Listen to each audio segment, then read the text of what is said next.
This is for the ones that are so hell-bent on worried about a dollar. They so focused on a dollar and making a dollar, they have no idea about the promises of God that God has made to you when he said that he will supply you with all your needs. Okay? Abraham was wealthy. He was so wealthy that the son that he raised, which was his nephew Lot, he gave him some of his wealth, and they couldn't even stay in the same region, so they had to separate due to the wealth that Abraham had. Abraham passed down an inheritance to his promised child Isaac, and when he did that, Isaac became wealthy due to the inheritance, him and Rachel.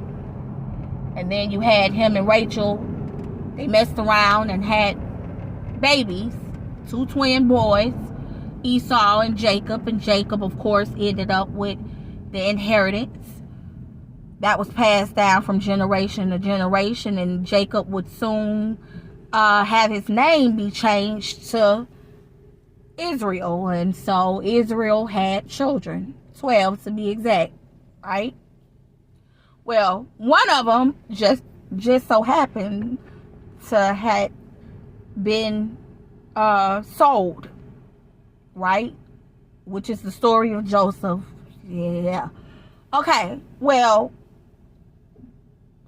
they was wealthy. It was a wealthy bloodline. It was a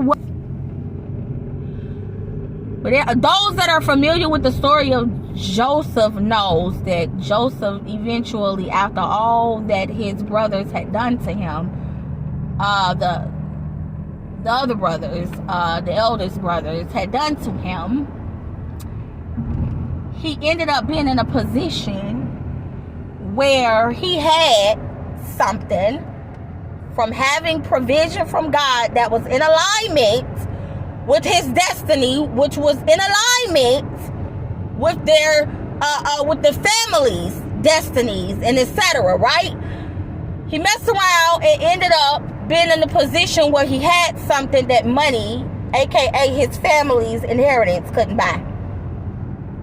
So when people tell the story or talk about or even think about the story of Joseph, automatically they think like they forget about the money part.